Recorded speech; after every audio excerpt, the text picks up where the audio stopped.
Olá, interessados no mercado farmacêutico. Sou André Reis, sempre falando a verdade sobre a GUP. André, por que você pegou esse tema? Há um mês atrás foi publicada uma matéria na Folha de São Paulo dizendo o seguinte: só 1% dos candidatos que aplicam para vagas na GUP conseguem emprego ao final do processo. Bom, é muito pouca gente, né? Só 1%. E eu quero conversar com você os motivos que eu alinhei para explicar essa questão. Bom, então eu tenho 99% de não conseguir nada ao final desse processo, é isso? Em termos matemáticos, é exatamente isso. Porém, existem dois motivos, um estrutural, o outro conjuntural, que explica essa questão. O primeiro deles é, vamos olhar a taxa de desemprego no Brasil.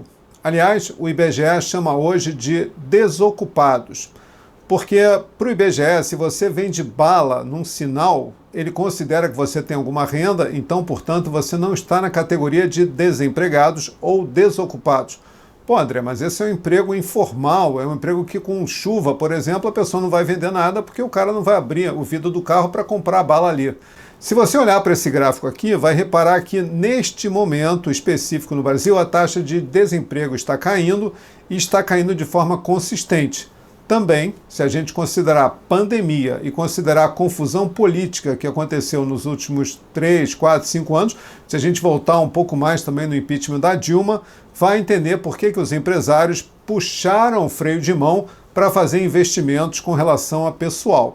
Outro motivo estrutural é exatamente uma coisa chamada encargos sociais. Uma empresa que está no Simples, e aí você pode observar nessa tabela, ela vai pagar 32% para cada R$1.000 de salário do trabalhador. O que significa que a cada 3 trabalhadores você está contratando mais um com o nome de imposto para pagar para o governo. Repare que são também 6 encargos sociais para cada trabalhador contratado. A coisa complica quando o teu faturamento vai aumentando e você cai fora da tabela do Simples. Ser uma empresa complicada no Brasil, você repara aqui nessa tabela que vai pagar muito mais encargos com um valor de mais de 50% para os R$1.000 do mesmo trabalhador. Ou seja, quanto mais você faturar na sua empresa, mais vai pagar de imposto para ter o mesmo trabalhador, passando de 50%. Na prática, para cada 2 trabalhadores contratados, um com nome de imposto vai receber esse dinheiro para o governo sustentar seus programas sociais e também o fundo de garantia do trabalhador quando ele se aposentar ou for demitido. Agora eu falo dos motivos conjunturais para explicar por que só 1% dos candidatos conquista o sim ao final do processo. Repara só na facilidade que é você se candidatar para uma vaga na GUP, de uma grande corporação.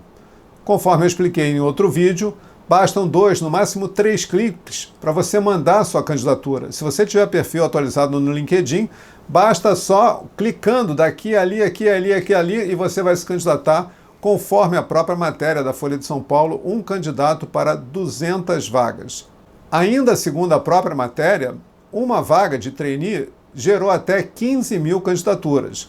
Se você está me acompanhando nos vídeos anteriores, sabe que o máximo que eu consegui ver para propagandista foi 2.000 candidatos para uma vaga da Supera no Rio de Janeiro.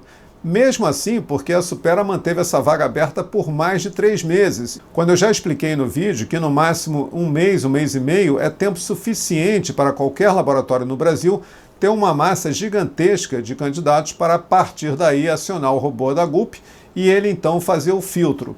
Há muita desinformação com relação ao que é realmente, o que a GUP oferece para as empresas contratantes. Em primeiro lugar, ela não exclui ninguém do processo, ela simplesmente faz um ranking de pontos conforme a atratividade, a empregabilidade do candidato.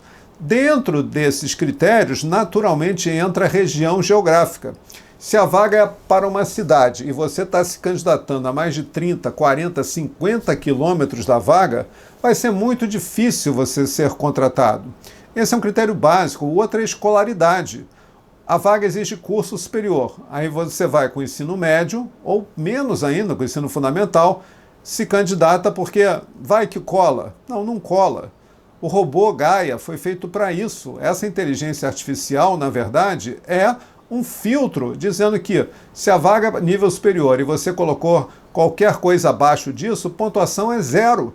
E aí naquele ranking de pontos que eu falei, você com 0 aqui, 0 ali, 0 acolá, não vai sair do 0,01 de pontuação.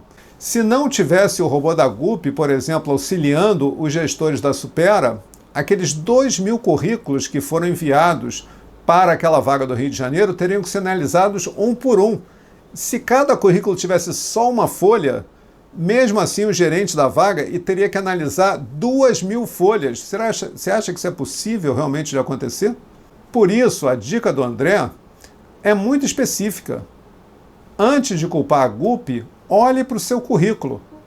Por que a empresa deveria te contratar? Ainda assim, na entrevista, se você passar pelo robô da GUP, você vai ter que se provar. E nos testes que eu faço com o candidato, porque eu simulo a entrevista, ontem foi um caso exemplar. Perfil interessante, bela experiência na área comercial, vaga para o interior, deslocamento da casa dele, possivelmente transferência de domicílio. Por que você quer entrar na indústria farmacêutica?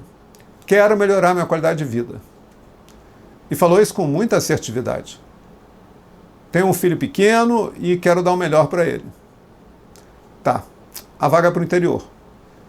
A Supera, pela primeira vez, está indo para municípios muito pequenos, com menos de 60 mil habitantes. Nenhum outro laboratório fez isso até hoje. Possivelmente, se você for contratado, você vai viajar 3 semanas. Ah, mas final de semana eu vou dormir em casa. Talvez não, porque dependendo do roteiro, você vai para um lugar e dali para outro, você vai dormir na tua casa uma vez, final de semana, durante um mês inteiro. Isso é qualidade de vida? Aí a pessoa toma um susto e percebe que do jeito que ela está indo, não é o que os avaliadores, os gestores da vaga vão querer ouvir do candidato. E no fundo, essa é a principal questão. Aquilo que você acha que é importante para você, e dessa maneira você tem raiva da GUP, porque a GUP não te ajuda, mas ela não está lá para te ajudar. Nem a GUP, nem a corporação. É você que vai ajudar a empresa. Se você quiser ter uma bagagem técnica e comportamental de acordo com as exigências do mercado de trabalho hoje para o setor farmacêutico, eu posso te ajudar. Clica aqui no link, se inscreva, está em cima da hora, tem algumas vagas, te aguardo em sala de aula. Obrigado por assistir o vídeo até o final